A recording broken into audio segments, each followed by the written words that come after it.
Happy New Year, everyone! Alright, you know the drill. I make some satire about the year's event, mention my stalker, and list the anime that stuck out for me this year. Except I'm genuinely concerned about the platform. If it was in my power, I'd hold an intervention for YouTube. Cause it's looking like some high school cringe fest. I mean the bad influences, turning the blind eye to harassment, all the drama and backbiting, self-harm. And honestly, who would think a submissive relationship begging to be abused was a good idea? And what's with all the unsubbing? Okay, better stop before this turns into a rant, but seriously, YouTube?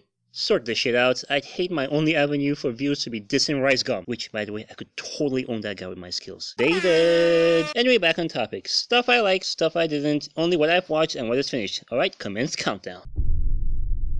So this was the last thing I watched this year, so it had little time to leave an impression on me. But god damn did it leave an impression. It was hella funny.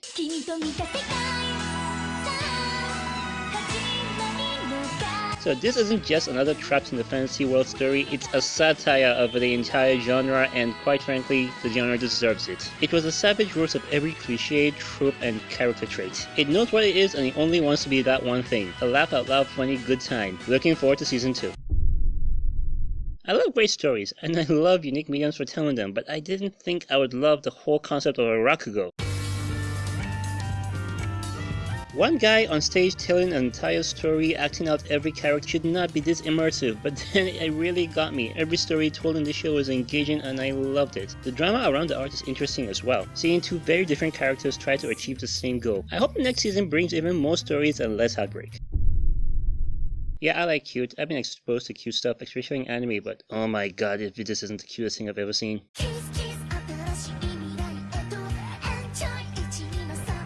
This show just oozes cuteness. It probably makes a lot of people want to go out and have babies. In one part, a simple story about the father trying to provide for his little girl, and another, a cooking show with very detailed recipes that I cannot wait to try. I'm definitely interested in those crepes. This tugs at the heartstrings and make the belly growl. Perfect combination. Okay, I haven't seen the original Berserk, so I wasn't that heartbroken about the CGI fest in the new one. But can we just take a moment to at least acknowledge that there are some shows out there? This show has a lot of touchy subjects. Government indifference, corporate exploitation, human experimentation, and the thin line between terrorism and freedom fighters. And let's face it, if a bad guy was actually mortal, he would treat life like a video game. Sato just carries this whole thing and it was awesome seeing him own over and over again. Seriously, check it out and clear your palate. Alright, before I go to the top 3, as usual, I go to the garbage tree. Here we go. I'll be honest, until I was considering this list, I totally forgot that I watched this, which is just not good for this anime. It was probably good, but I just don't remember anything fun about it. I know it started with an interesting concept about the energy crisis being solved, having me wonder what could be the cause of any conflict. It could have taken a lot of interesting angles, but honestly, just can't remember anything worthwhile from this. I'll just file this under not for me. I'm probably not the target demographic for this. This entire anime was simply a season-long commercial for Japanese candies that I probably will never get an opportunity to try anyway. It had a lot of history the aficionados would probably find interesting, but honestly, just not me, and the characters did not do much to hold this show for me, so yeah, no.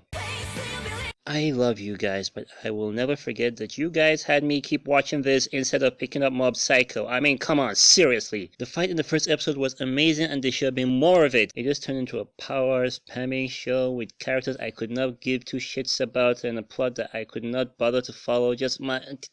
I want to scrub this from my mind. Guys, seriously, you made me watch this over Mob Psycho. In the drop category, I dropped my yoga after 4 episodes. I really wanted to like this show, but it ended up being a bunch of character tropes that were literally stuck in one place doing absolutely nothing worthwhile, and I just did not see this going anywhere good. So yeah, I dropped it before it did anything cancerous to me. Also, this honorable mention goes to God Eater, who actually released 4 more episodes to complete the whole season we were promised last year. And after watching it all, I can look back on the entire series and say my opinion has not changed. It's a very bland, beautiful looking piece of shit. Right, before I go to the top 3, here are my honorable mentions.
Oh, and also, this one would probably have made the top 3, but I wasn't sure I could classify it as anime, so I thought I'd just drop this special mention right here. I'll be honest, I expected a nostalgia trip to take me back to the puppet shows I watched as a kid, but instead I got something really immersive and oh my god, it was amazing. I'm glad Gen Oribuchi brought this all the way from Taiwan. I love the characters, I love the dialogue, I love the flashy After Effects battles, and I am really looking forward to more of these. Right, let's go for the top 3. Sequels always had this stigma with me. Can they possibly live up to the hype of the original? I mention this because this is the first time a sequel actually made it to the list. Yep, we're back with Soma and the crew and things are still as awesome as always. More cooking battles, more foodgasms, more recipes I could not possibly follow. Really wish the season was longer, but it still showcased interesting character moments and character developments. I know the manga is there, but I'm really loving the anime, so please more seasons. Now let's face it, we're all seeing One Punch Man. Everybody loves One Punch Man. I have friends that don't like anime that love One Punch Man. So how could you guys make me almost miss Mob Psycho? One does it once again with this psychedelic trip of a show.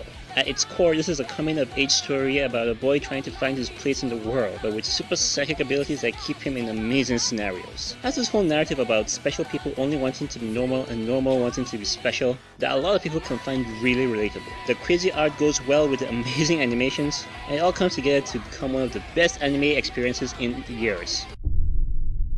Hey, if you know me, I'm not one to be swallowed up by hype. Much. I make this list based on how I personally enjoyed them and the amount of engagement I was able to get out of it. You can call it overrated, but ReZero gave me one hell of a time.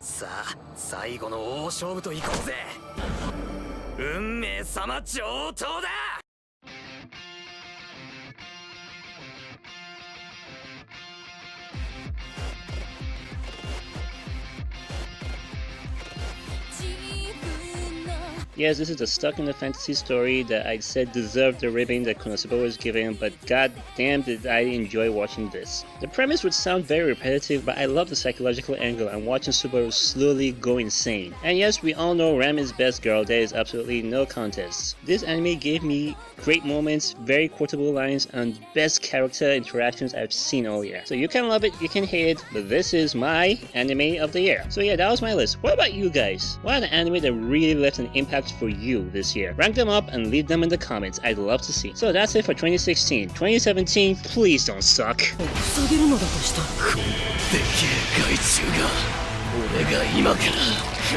far it's looking promising.